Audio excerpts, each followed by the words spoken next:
Welcome back to Fragile Family Ties. If you are new here, we share stories of family, betrayal, and the profound strength it takes to protect what is rightfully yours. Today's story comes from Eleanor, a woman who gave her son everything, only to discover that everything was not enough.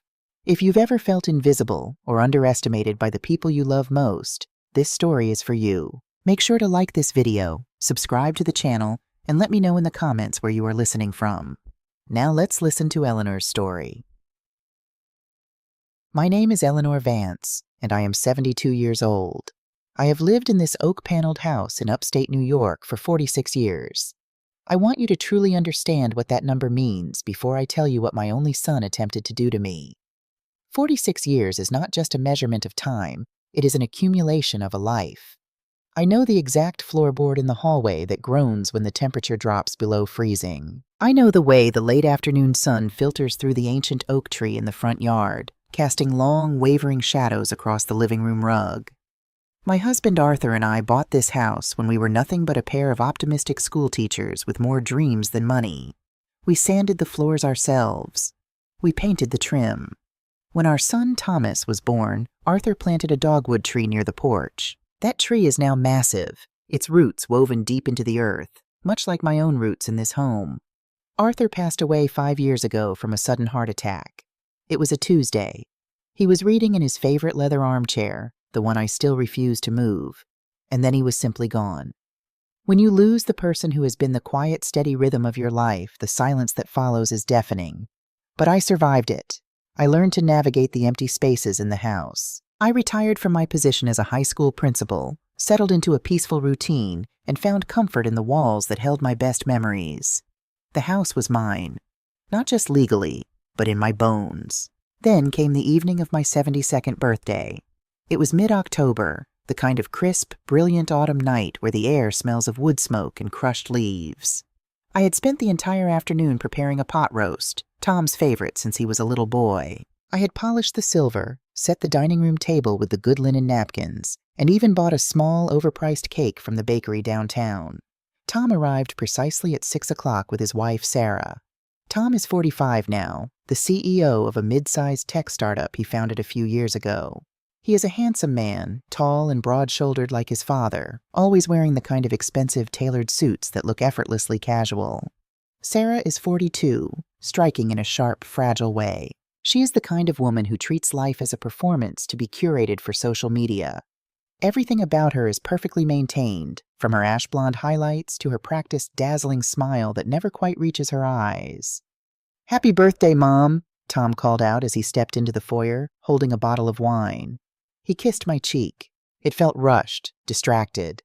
"Oh, Eleanor, the house smells wonderful," Sarah chimed in, stepping out of her designer coat. She handed me a bouquet of lilies.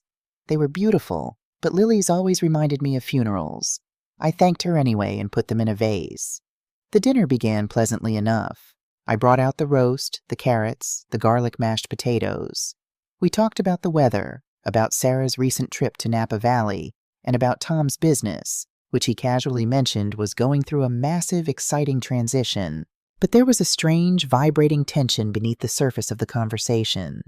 I am a former high school principal. I spent 30 years reading the body language of teenagers attempting to lie to me. My son and his wife were sharing secret, loaded glances across my dining table. Sarah kept touching the stem of her wine glass, her lips pressed into a tight, thin line.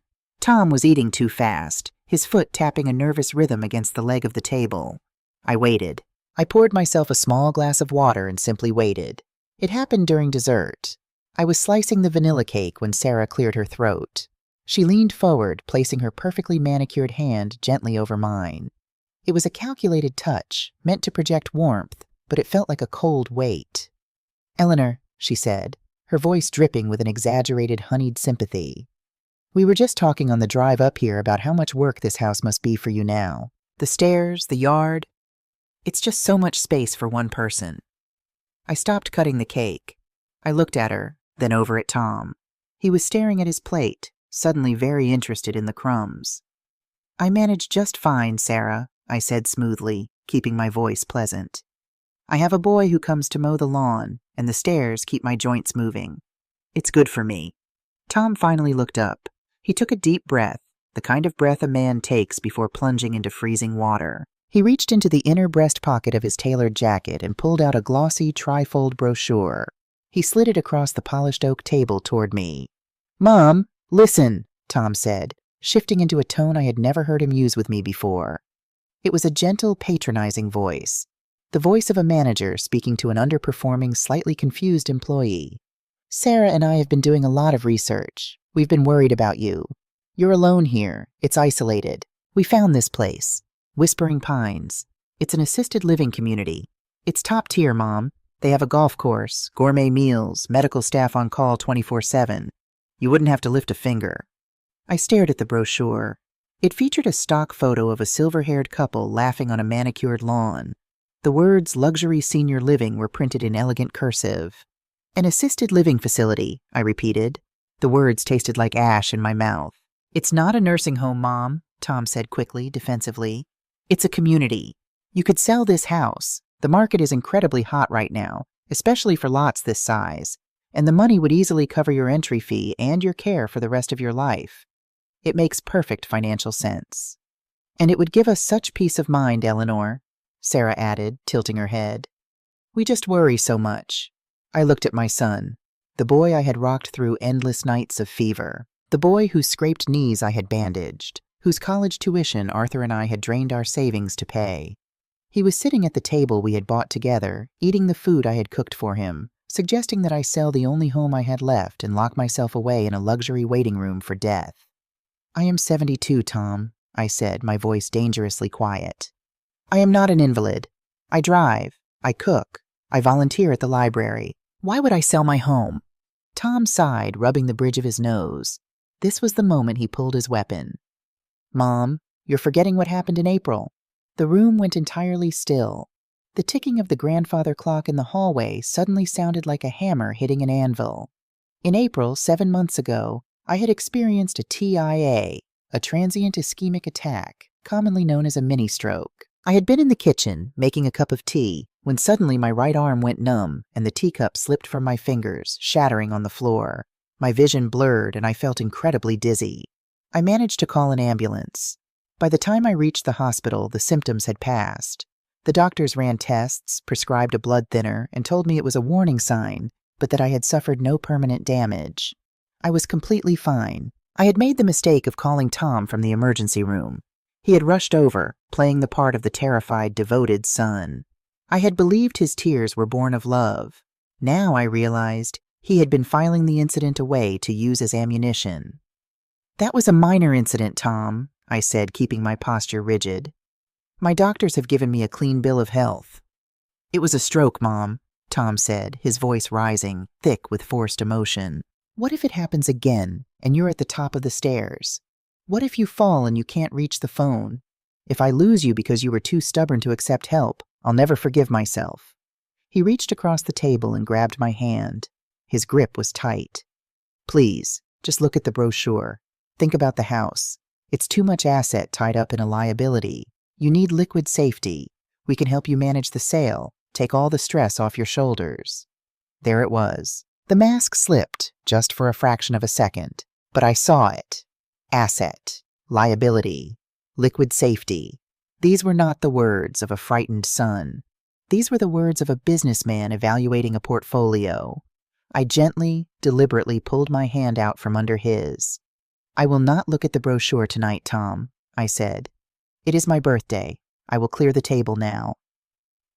The rest of the evening was agonizingly stiff. Sarah tried to fill the silence with mindless chatter about her interior decorator, but Tom sat brooding, angry that his perfectly choreographed ambush had not resulted in my immediate surrender. They left shortly after 8 o'clock.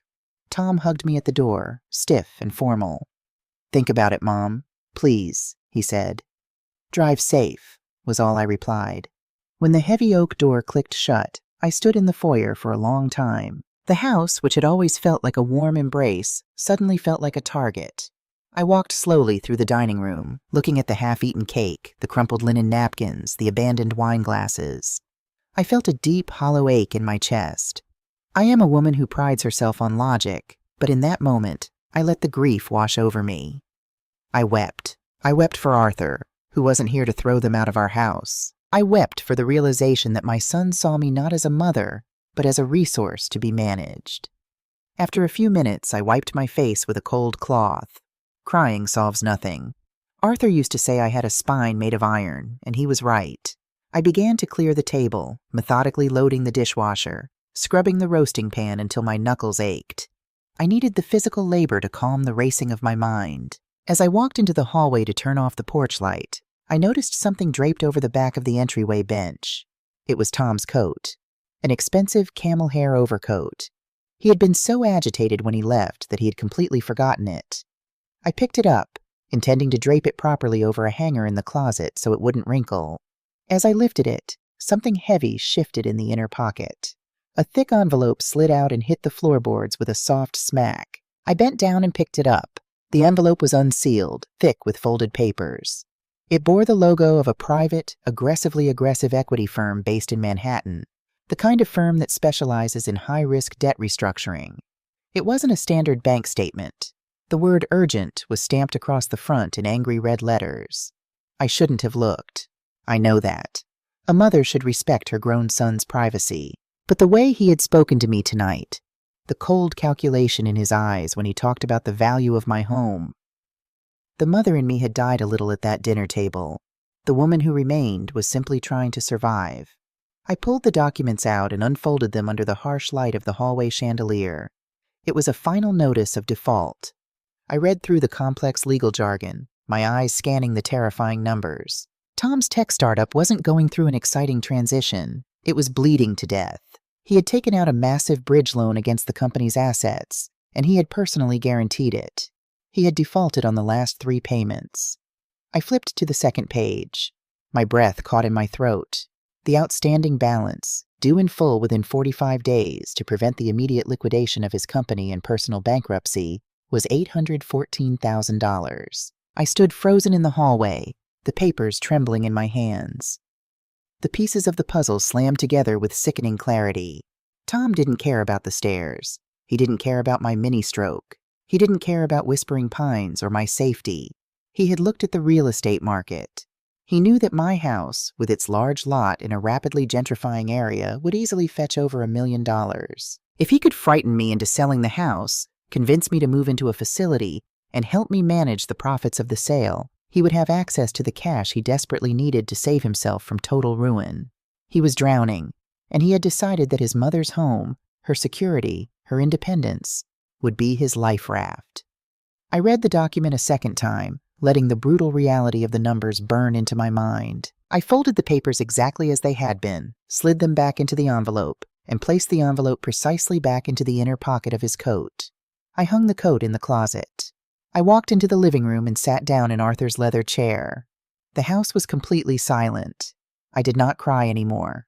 The grief was gone, replaced by a cold, searing clarity. My son was not just asking me to downsize, he was preparing to strip me of my sanctuary to cover his own failures. And he was willing to use my health, my age, and my trust as weapons against me. I looked around the room, at the oak floors we had sanded by hand, at the fireplace where we had hung Tom's stockings when he was a boy. You will not take this from me, I thought, speaking to the empty room. I gave you your life, Thomas. I will not let you destroy mine. I didn't know what his next move would be, but I knew he was desperate. And desperate men are dangerous. I needed to act, and I needed to do it before he realized I knew the truth. The morning after my 72nd birthday, the telephone rang precisely at 8 o'clock. I was sitting at the kitchen table, watching the autumn fog roll across the back lawn, nursing a cup of black coffee. I let it ring 3 times before I picked up the receiver. Mom? Tom's voice came through the line, tight and vibrating with an artificial lightness. Morning. Listen, I think I left my camel overcoat at your place last night. Did you happen to see it? I took a slow sip of my coffee. My pulse was steady. The woman who had wept in the dining room the night before was gone, replaced by a cold, calculating survivor. Yes, Tommy, I said, using the childhood nickname I knew he secretly despised. It's right here in the hall closet. I hung it up for you so it wouldn't wrinkle. I heard a sharp exhale on the other end of the line. Relief. Great. Thanks, Mom. I'll swing by on my way to the office to grab it. Have a good morning." He arrived 20 minutes later. I met him at the front door, holding the heavy coat draped over my arm. He reached for it quickly, his eyes immediately darting to the inner breast pocket. He patted it flat, feeling the thick rectangular bulk of the foreclosure notice hidden inside. A muscle in his jaw twitched, and then he forced a broad, blinding smile. "Thanks, Mom. You're a lifesaver," he said. The irony of his choice of words was not lost on me. "Have a wonderful day at work, dear," I replied, offering him the same polite, serene smile I had used on thousands of unruly high school students. "I hope your exciting transition goes smoothly." He blinked, a flicker of unease crossing his features, but he simply nodded, turned on his heel, and hurried down the brick walkway to his car. I watched his taillights disappear down the street. Then I went back inside, locked the heavy oak door, and went to the telephone in the study. I had an appointment to make. Marcus Thorne's law office was located in a drab brick building downtown, smelling faintly of lemon polish and decades of filed paperwork. Marcus was 60, a former Marine with a bulldog's face and a mind like a steel trap. He had been Arthur's golfing partner for 15 years, and he specialized in elder law and estate planning. He was not a man who dealt in pleasantries. I sat in the leather wingback chair across from his massive mahogany desk and told him everything. I told him about the dinner. I told him about the brochure for Whispering Pines. And, crossing a boundary I never thought I would cross, I told him about the default notice in Tom's coat pocket. Marcus leaned back in his chair, steepling his thick fingers beneath his chin. He didn't interrupt. He didn't offer empty sympathies. When I finished, the silence in the room was heavy. "Arthur would have broken his jaw," Marcus said finally, his voice a low, gravelly rumble. "Arthur is not here," I replied, my voice perfectly level. "I am, and I need to know how to protect my home before my son attempts to steal it." Marcus nodded slowly, pulling a yellow legal pad toward him. "Tom is desperate, Eleanor. A man facing personal bankruptcy and the collapse of his ego will justify almost any cruelty. He's looking at this house not as your sanctuary, but as an $800,000 ATM. We need to take the asset completely off the board. We need an irrevocable living trust."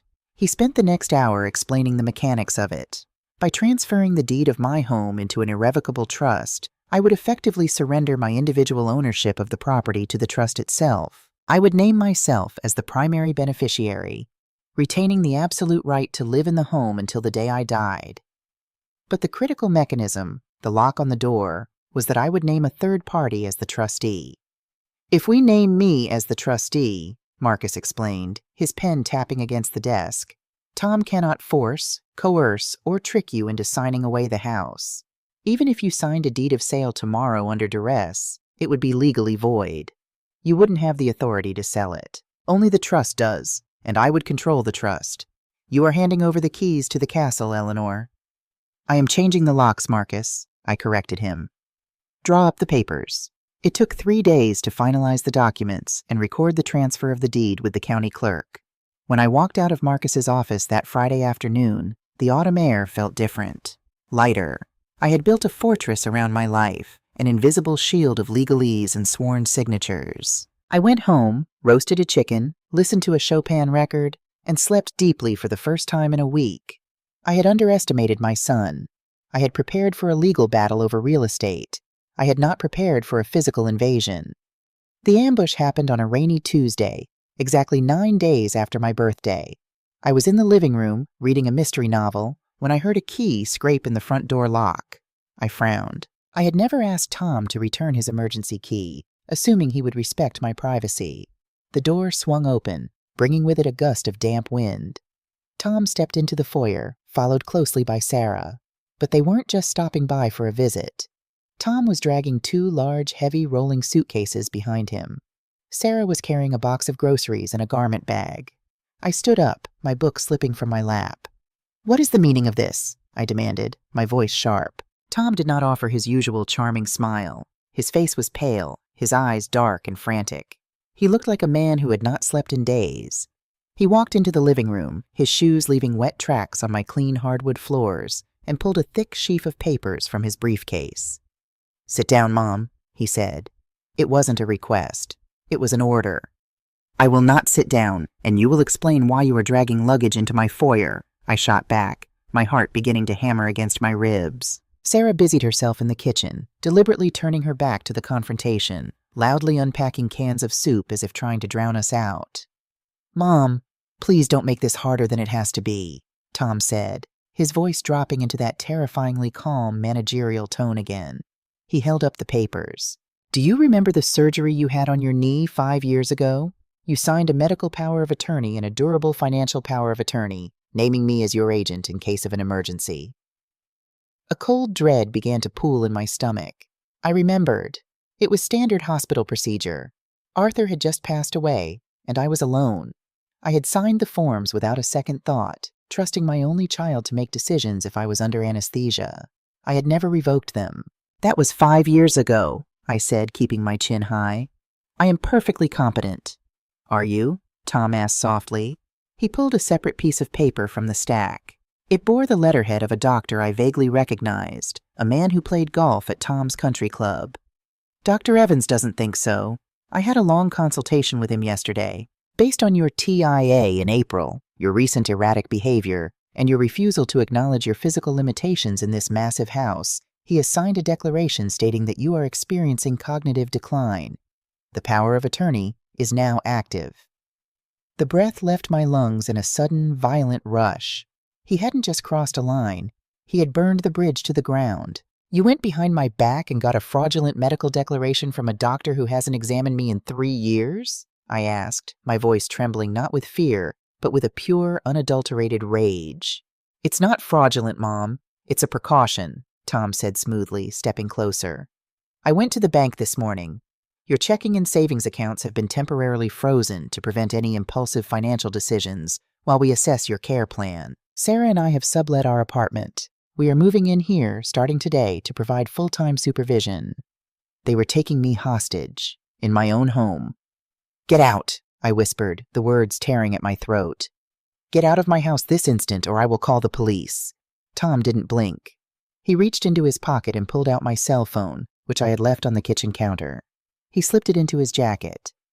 "You don't have a phone, Mom, and if you run out into the street screaming, it will only prove Dr. Evans' point. You are confused. You are unwell, and your loving son has moved in to take care of you. How do you think the police will view that scenario?" I looked at him, really looked at him. The boy who used to catch fireflies in a glass jar in the backyard was gone. In his place stood a man hollowed out by greed, willing to imprison his own mother to save his vanity. For the next 4 days, my life became a psychological prison. The warfare was silent, domestic, and utterly brutal. Sarah began to systematically erase my presence from the house. She packed away Arthur's pipe collection from the mantel, claiming the smell gave her migraines. She rearranged my kitchen cabinets so I couldn't find my own teacups. They took the keys to my Buick. I was allowed to move freely around the house, but I was never left alone. If I walked out to this porch, Sarah was suddenly there, watering the plants. If I sat in the study, Tom would wander in, loudly taking business calls on his phone, the panic in his voice barely concealed as his creditors continued to circle. They were trying to break me. They wanted me exhausted, disoriented, and desperate enough to sign whatever they put in front of me just to make it stop.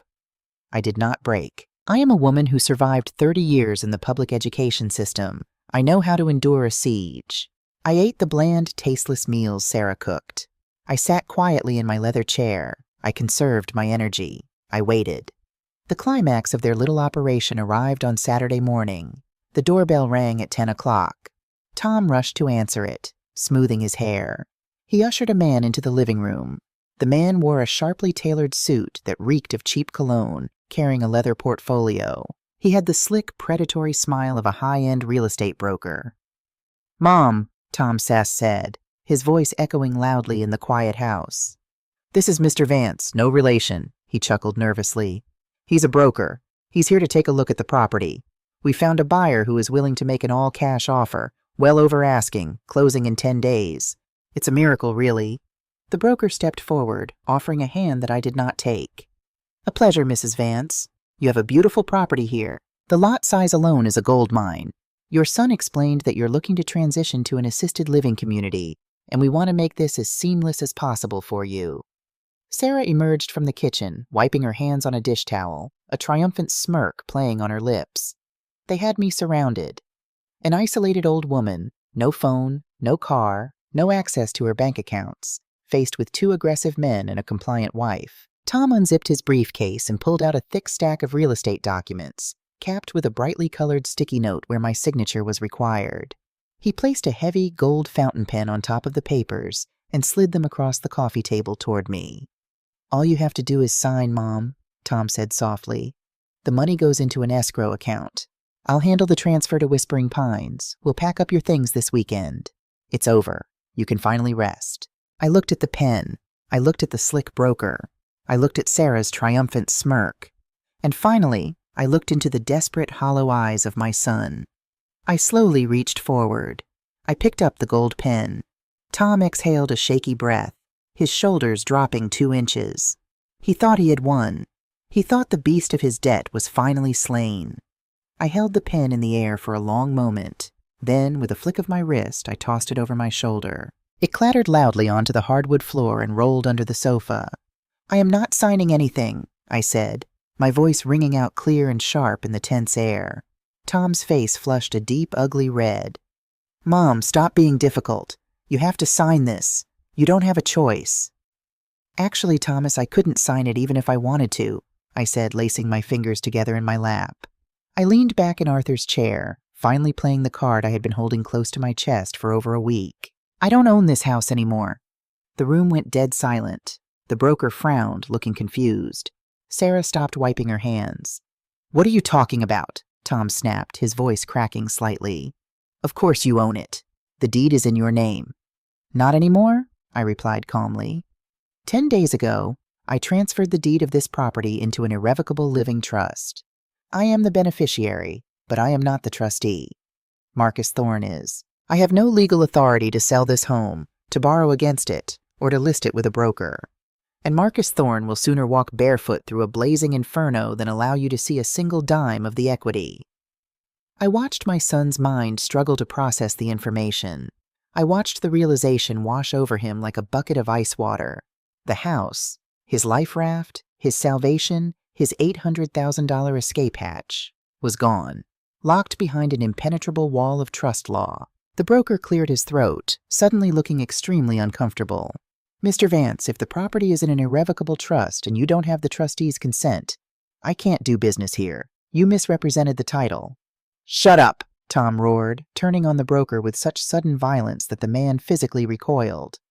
"Just get out! Get out!" The broker didn't need to be told twice. He grabbed his leather portfolio and practically ran out the front door, slamming it behind him. Tom turned back to me. The mask of the loving, concerned son didn't just slip. It shattered into 1,000 jagged pieces. His face was contorted into a mask of pure, ugly desperation. He looked around the room, his chest heaving, until his eyes landed on a small porcelain lamp on the side table, a piece Arthur and I had bought on our honeymoon in Charleston. With a guttural scream, Tom swept his arm across the table. The lamp crashed to the floor, shattering into a spray of white ceramic and twisted brass. Sarah gasped, backing away into the hallway.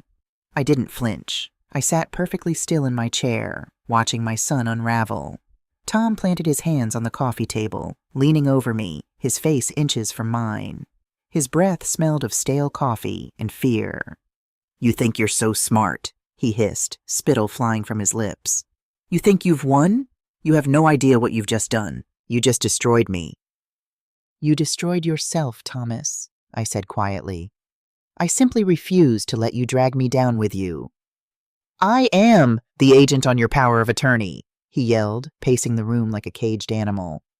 "I control your money. You can't even buy groceries without my permission." "A power of attorney can be revoked, Tom. Marcus is already drafting the paperwork," I countered. Tom stopped pacing. A new, darker look crossed his eyes.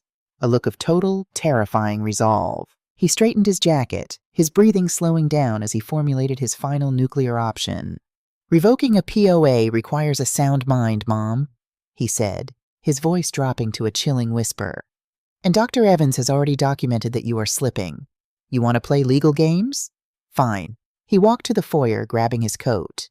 "I'm going to the courthouse. I am filing an emergency petition for a conservatorship. I am going to have you declared legally incompetent. You will be a ward of the state, Mom. I will be appointed your guardian.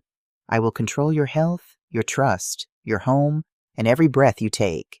You won't even be able to buy a cup of coffee without my signature." He looked at me one last time, his eyes devoid of any recognizable love. "You brought this on yourself." He slammed the door behind him, leaving me alone in the house with Sarah, the shattered porcelain, and the terrifying realization that the war had only just begun. The silence that descended on the house after Tom slammed the front door was not a peaceful one. It was the heavy, suffocating quiet of a battlefield just before the artillery begins to fire. I stood in the center of the living room, looking down at the shattered pieces of the porcelain lamp Arthur and I had bought in Charleston. It was a beautiful thing, hand-painted with delicate blue hydrangeas, entirely innocent of the ugliness that had just broken it. I did not ask Sarah for help. I walked to the hall closet, retrieved the broom and dustpan, and began to sweep. The rhythmic swish, swish of the bristles against the hardwood floor was the only sound in the house. Sarah stood in the archway of the kitchen, her arms crossed tightly over her chest, watching me. The triumphant smirk she had worn for the real estate broker was entirely gone. In its place was a pale, tight-lipped expression of mounting panic. She had married my son believing he was a titan of industry, a man ascending a golden ladder. Now she was trapped in an old woman's house, playing warden, slowly realizing that the ladder was rotten and the ground was rushing up to meet them. "He shouldn't have broken that," she said finally, her voice thin and defensive. "He's just under a lot of pressure, Eleanor. You pushed him." I stopped sweeping. I leaned on the handle of the broom and looked at my daughter-in-law. I looked past the expensive highlights, the perfectly applied foundation, the cashmere sweater. I looked at the profound emptiness underneath it all. "I pushed him?" I repeated, my voice a soft, dangerous rasp. "My son is $500,000 in debt to a predatory lending firm. He just attempted to fraudulently sell my home, and now he is rushing to a courthouse to have his own mother declared mentally incompetent so he can legally rob me. Tell me, Sarah, which part of that is my doing?"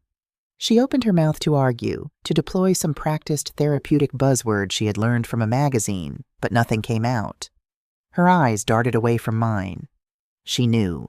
She knew exactly what Tom was, and more terrifyingly, she was beginning to understand what that meant for her. Over the next 48 hours, the dynamic in the house fundamentally shifted. Tom did not return. He called the landline twice a day, speaking only to Sarah, his voice a muffled, frantic buzzing through the receiver. He was staying at a hotel near the courthouse, working with a sleazy litigation attorney to fast-track the emergency conservatorship petition. He was pulling every string, calling in every favor, trying to get a judge to strip me of my civil rights before Marcus Thorne could file the injunction. That left Sarah and me alone in the house. I was the prisoner, yes, but Sarah was the one trapped. Without Tom there to direct her, the cracks in her pristine porcelain mask began to splinter and spread. She stopped cooking. She stopped making her bed. By the second afternoon, I noticed the distinct, sharp scent of my late husband's scotch lingering in the air when she walked past me. She was pacing the floors, her manicured nails bitten down to the quick, her phone practically glued to her ear. I sat in my leather chair, reading my novels, and I watched her unravel. I did not pity her. Empathy is a gift, and I had packed mine away the moment they brought luggage into my foyer. I simply observed her, the way a scientist observes a chemical reaction. It was during one of her hushed, frantic phone calls on Thursday evening that I caught the scent of blood in the water. She was standing on the back porch, smoking a cigarette, a habit she swore to Tom she had quit 5 years ago. The kitchen window was open just an inch. "I don't care what the penalty is. Just liquidate the IRA," I heard her hiss into the phone, her voice thick with unshed tears. "No, you don't understand. It's gone. The company is going under. Tom is talking about Chapter 7 bankruptcy, but those lenders, they are threatening to pierce the corporate veil. They're coming after our personal assets. The apartment, the cars, my jewelry. I need cash, Michael. I need an offshore account he can't touch." She paused, listening to whoever was on the other end, presumably her financial advisor or a divorce attorney. "I can't just leave," she cried softly. "If I walk away now, I leave with the clothes on my back. He's drowning, and he's holding on to my ankle. I need leverage." I closed the kitchen window with a soft click and went back to the living room. Leverage. It is a fascinating word. It implies that a heavy object can be moved with the right application of pressure. Sarah needed pressure. and I was sitting on a mountain of it. The betrayal, when it finally came, was almost embarrassingly predictable. It happened at 2 o'clock in the morning. I was awake, sitting in the dark kitchen, drinking a cup of chamomile tea. The storm that had been threatening all day had finally broken, rain lashing against the window panes in heavy, aggressive sheets. I heard the soft padding of footsteps on the stairs. Sarah appeared in the doorway. She was wearing a silk robe, her makeup smudged beneath her eyes, holding a half-empty glass of scotch. She looked older than 42 in the dim light. She looked exhausted. She walked over to the kitchen island and sat on the stool opposite me. She didn't say anything at first. She just stared at the swirling amber liquid in her glass. "He's going to get it, you know," she said quietly, her voice barely carrying over the sound of the rain. "The conservatorship. He found a judge who owes his lawyer a favor. They're filing the papers on Monday morning. Dr. Evans signed a sworn affidavit today saying you suffer from paranoid delusions and require immediate institutionalization." My stomach tightened, a cold knot of genuine fear forming in my gut, but I did not let it show on my face. I took a slow sip of my tea. "Marcus will fight it," I said smoothly. "Marcus can't fight a rigged deck, Eleanor," Sarah replied, taking a heavy swallow of her drink. "By the time your lawyer appeals it, Tom will have the legal authority to drain your trust, sell the house to a shell company, and funnel the cash directly to his creditors. You will be sitting in a locked ward at Whispering Pines, and he will be untouchable." "Why are you telling me this, Sarah?" I asked, setting my teacup down. "You are his wife. You stand to benefit from my ruin." Sarah let out a harsh, bitter laugh. It sounded like tearing silk. "Benefit? There is no benefit. The debt is bigger than he told you. It's over $1.2 million. Even if he sells this house, it barely covers the principal. He's going to sink, Eleanor, and I refuse to let him take me to the bottom of the ocean." She set her glass down and looked directly at me. The vulnerability was gone, replaced by a cold, sharp calculation that I found strangely respectable. This was the real Sarah. "I want out," she said. "I am filing for divorce the minute this house is sold. But if I wait that long, the money will be gone, and the creditors will come after my family's trust. I need a clean break, and I need a safety net. I need $200,000, untraceable, deposited into a private account in the Cayman Islands." I raised an eyebrow. "You are attempting to extort a woman whose bank accounts your husband has frozen?" "I'm not extorting you, Eleanor. I am offering you a business transaction," Sarah said, leaning across the marble island. She reached into the pocket of her silk robe and pulled out a small silver object. She placed it on the counter between us. It was a USB flash drive. "Tom is arrogant, but he is sloppy," Sarah whispered, her eyes locked on mine. "He keeps a master backup of his encrypted laptop in a safe in our apartment. He gave me the combination 3 years ago and forgot he did it. When he started acting frantic last month, I went looking." She tapped her manicured fingernail against the silver drive. "Everything is on here, Eleanor. The emails between Tom and the predatory lenders, proving he knew he was insolvent when he took the loans. The wire transfers showing he embezzled from his own employees' pension fund to pay the interest. And, most importantly for you, there are the text messages between Tom and Dr. Evans. Tom paid Evans $25,000 from a hidden account to falsify your medical records. It's a smoking gun. It's wire fraud, extortion, and medical malpractice wrapped up in a neat little digital bow." I stared at the flash drive. My heart was pounding so hard I could hear it in my ears. If what she was saying was true, that small piece of metal was not just a defense against the conservatorship. It was a weapon of mass destruction. It would send my son to federal prison. The thought made me physically ill. A mother's instinct is to protect her child, no matter the cost. But the man trying to lock me in an institution was not my child anymore. He was a predator who happened to share my DNA. "If Marcus presents this to the judge on Monday morning," Sarah continued, her voice urgent, "the conservatorship petition will be thrown out instantly. Tom will be arrested. The creditors will seize his remaining assets, but your house will be perfectly safe. You get your life back." "And you get $200,000, I stated. "After the divorce goes through and after your accounts are unfrozen," she agreed. "A verbal contract between women. I give you the bullet to shoot him with, and you pay for my getaway car." I looked at my daughter-in-law. I saw the absolute ruthless pragmatism in her eyes. She was a survivor, just like me, only her morality had a price tag. I agree to your terms, I said softly. Sarah let out a breath she seemed to have been holding for a year. She pushed the silver drive across the marble counter. It felt cold and heavy against my skin as I closed my fist around it. Get it to your lawyer, she whispered, standing up from the stool. And Eleanor? Don't cross me on the money. If you do, I'll testify that you forged the documents. I have never broken a promise in my life, Sarah, I replied. She nodded once, turning and disappearing back into the dark hallway, leaving me alone with the thunder and the key to my salvation. The problem, of course, was logistics. I had the evidence, but I was still a prisoner. Tom had taken my cell phone. Sarah had disconnected the router, cutting off the house's Wi-Fi.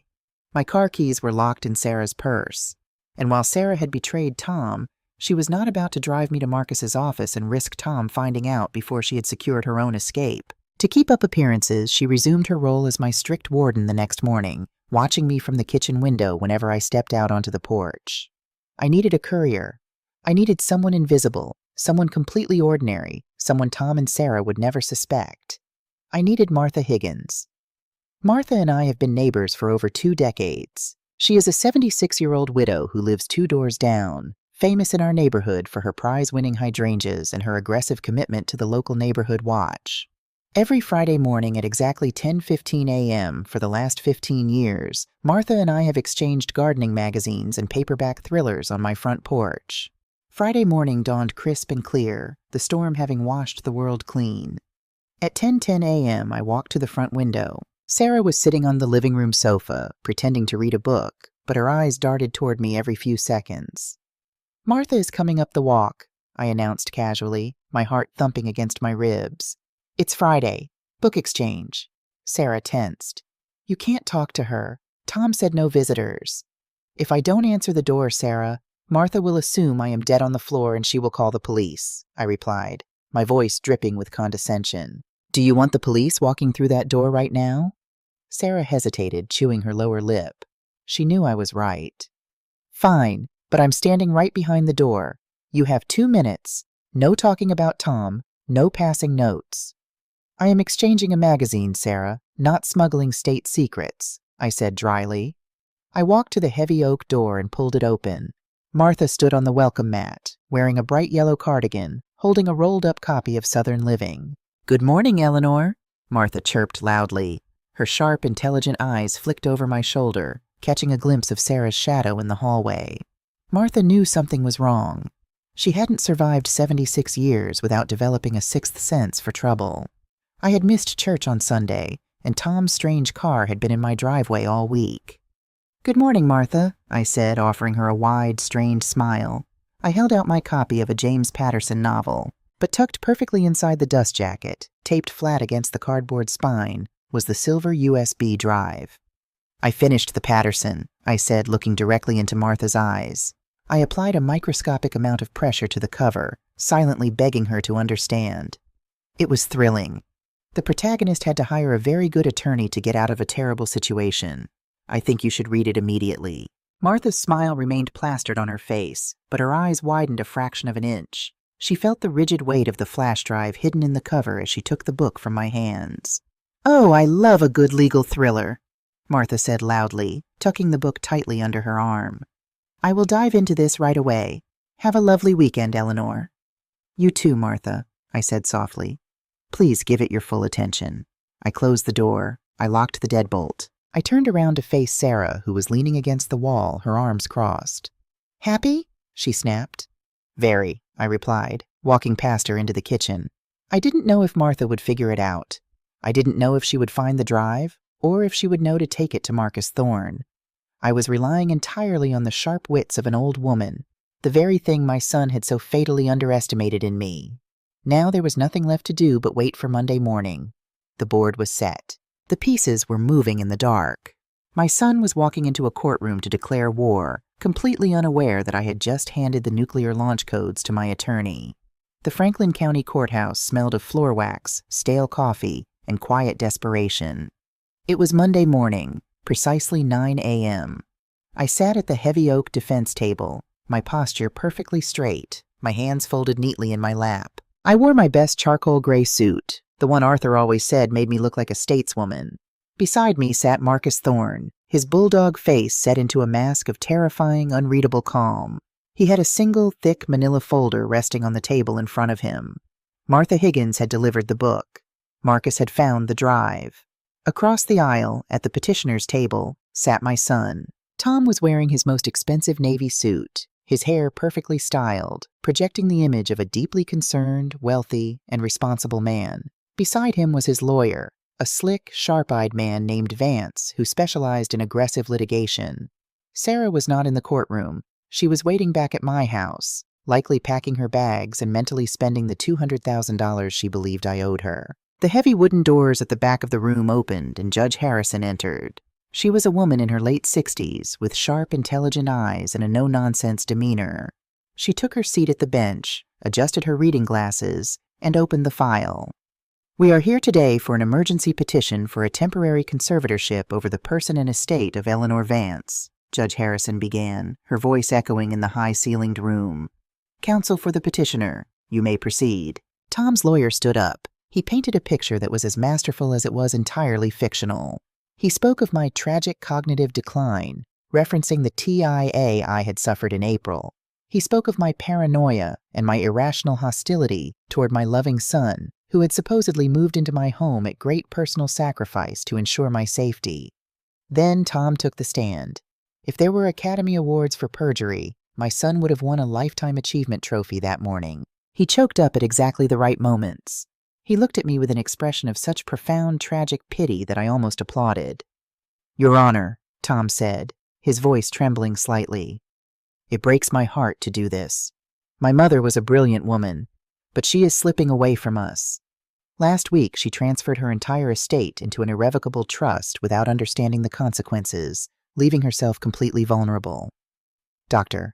Evans, a respected physician, has submitted a sworn affidavit stating she requires immediate, full-time institutional care." Tom's lawyer approached the bench. "Your Honor, we also have video evidence, captured just 3 days ago, demonstrating Mrs. Vance's severe disorientation and hallucinations."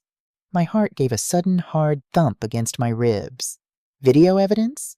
The lawyer set up a laptop on the evidence table and turned the screen toward the judge. He hit play. The audio was slightly muffled, but the image was clear.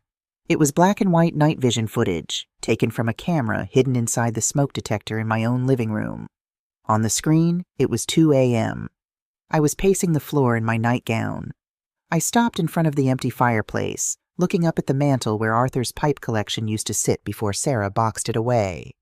"Arthur," my recorded voice whispered in the empty room. "I don't know what to do. He's taking everything. Please, Arthur, tell me what to do. I need you." I closed my eyes in the courtroom, a wave of profound violation washing over me. He had bugged my home.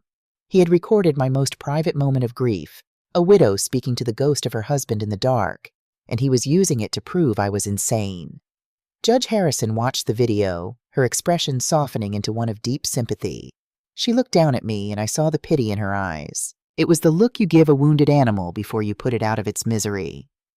"Mr. Thorne," Judge Harrison said gently, turning to my attorney, "the medical affidavit from Dr. Evans is compelling, and this video, it is deeply concerning. Does the respondent have anything to present before I rule on the temporary conservatorship?" Marcus Thorne stood up slowly.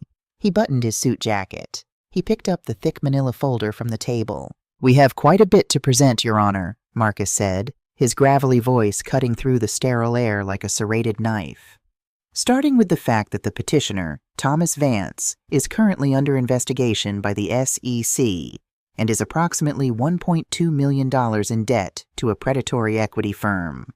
The color completely drained from Tom's face. He gripped the edge of the witness stand so hard his knuckles turned white. His lawyer immediately jumped to his feet. "Objection, Your Honor. My client's business finances have absolutely no bearing on his mother's medical competency." "They have every bearing, Your Honor, when the conservatorship is a fraudulent mechanism designed to steal her assets to pay off that debt," Marcus countered smoothly.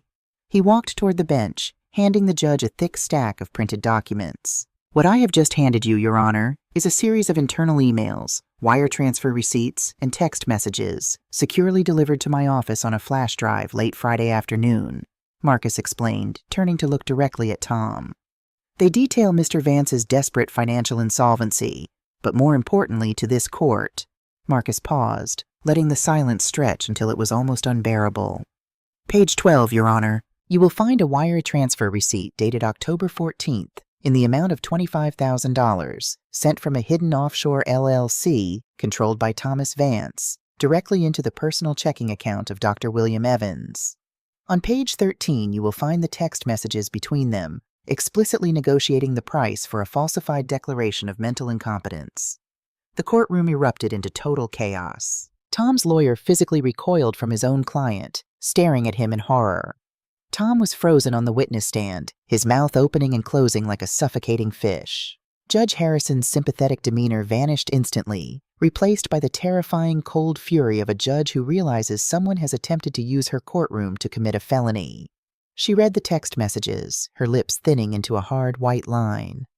"Mr. Vance," Judge Harrison said, and her voice cracked like a whip. "Is this true?" She stole that. That's illegally obtained evidence," Tom stammered, completely losing his composure, practically shouting across the room. "My wife stole my hard drive. It's inadmissible." In his panic, my brilliant Ivy League-educated son had just confessed to the crime on the record. He had verified the authenticity of the documents by screaming that they were stolen. "The evidence was provided by a whistleblower, Your Honor," Marcus said calmly, "and it proves that my client, Eleanor Vance, is the victim of a coordinated, malicious campaign of elder financial abuse, extortion, and fraud." Judge Harrison slammed her gavel down so hard the sound echoed off the wood-paneled walls. "The petition for conservatorship is denied with extreme prejudice," she declared, her eyes blazing as she looked at Tom. "Furthermore, I am ordering the bailiff to take Mr. Vance into custody immediately, pending charges of perjury, fraud upon the court, and conspiracy to commit elder abuse. I am also forwarding Dr. Evans's name to the State Medical Board and the District Attorney." Two heavy-set bailiffs stepped forward, moving toward the witness stand. "Mom!" Tom screamed, his voice cracking as the bailiff grabbed his arm, pulling his hands behind his back to apply the handcuffs. "Mom, please, don't let them do this. I'm your son. Mom." I stood up from this defense table. I smoothed the wrinkles from my charcoal skirt. I looked at the boy I had raised, the boy who had tried to strip me of my dignity, my home, and my freedom.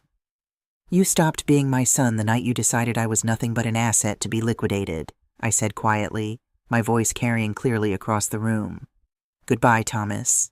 I turned my back on him and walked out of the courtroom, the sound of the heavy wooden doors closing behind me, cutting off his panicked, desperate shouting.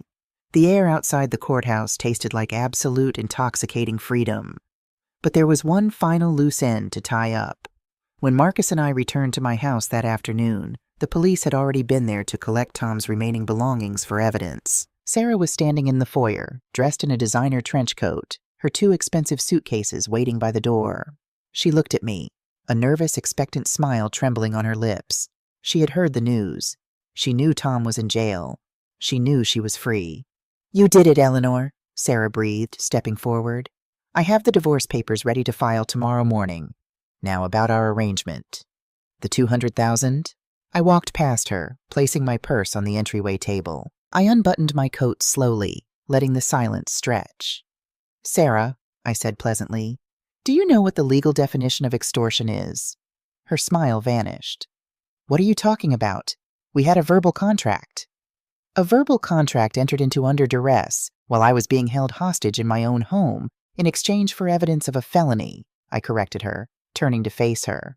"If I were to transfer $200,000 to an offshore account in the Cayman Islands right now, the FBI, who is currently tearing apart Tom's finances, would view that as my participation in hiding marital assets. I could go to prison." Sarah's face went completely white. "You promised me," she whispered, her voice shaking. "I gave you the evidence. You promised." "I promised to pay for your getaway car," I said softly, stepping closer to her. "But I never said it would be a luxury vehicle. You handed me the evidence because you knew if Tom went down for bankruptcy, he would drag your family's trust down with him. You saved yourself, Sarah. That is your payment." I walked over to the heavy oak door and opened it, letting the cool autumn breeze sweep into the house. "Your husband is in federal custody. The house is mine. I suggest you take your bags and leave my property before I call the police and tell them you were an active participant in Tom's conspiracy to commit elder abuse."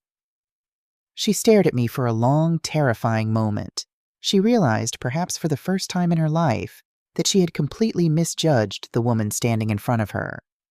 Without another word, Sarah grabbed the handles of her suitcases, dragged them out onto the porch, and walked rapidly down the driveway toward her waiting Uber. I closed the door. I locked the deadbolt. And for the first time in a month, the house was entirely, beautifully silent. It has been a year since that day in the courtroom. Tom is currently serving a 5-year sentence in a federal penitentiary for wire fraud and perjury. Sarah finalized the divorce and moved back to Manhattan. I hear she is currently trying to rebrand herself as a wellness influencer. As for me, I made one final adjustment to my irrevocable trust. There was a hidden clause in Arthur's original will, an in terrorem clause, also known as a no-contest clause. It stated that if any beneficiary attempted to aggressively coerce or challenge the distribution of the estate, they would be automatically disinherited. By taking me to court, Tom had activated it. I sat down with Marcus Thorne and officially redirected the entirety of my estate. When I am gone, the money from the sale of this house will not go to a greedy son or a hollow daughter-in-law. It will establish the Arthur Vance Memorial Scholarship, providing full tuition grants for underprivileged young men and women who want to become public school teachers. My legacy will be education, not entitlement. This morning I sat on my back porch with a cup of Earl Grey tea. The dogwood tree Arthur planted is in full bloom, its white petals drifting lazily in the spring wind. The yellow kitchen is spotless. The hardwood floors gleam in the morning sun. I am 73 years old. I live alone, and I have never felt more powerful. They thought they could prey on me because I was old, because I was a widow, because I was a mother who loved her son. But they forgot one crucial thing. A mother's love is not a blank check for abuse. And a woman who has spent half a century building a home knows exactly how to defend it. Thank you for joining me today on Fragile Family Ties. Eleanor's story is a powerful reminder that our kindness should never be mistaken for weakness. If you or someone you know has ever faced the quiet, devastating betrayal of family greed, I want you to know that you are not alone, and it is never too late to stand your ground and fight back. What did you think of Eleanor's ultimate revenge? Did Sarah deserve to walk away with nothing, or should Eleanor have honored the deal? Let me know your thoughts in the comments below. I read every single one of them. If this story resonated with you, please hit that like button, share it with a friend who might need to hear it, and subscribe to the channel for more stories of quiet pain, ultimate justice, and the resilience of the human spirit. Until next time, stay strong, trust your instincts, and fiercely protect your peace.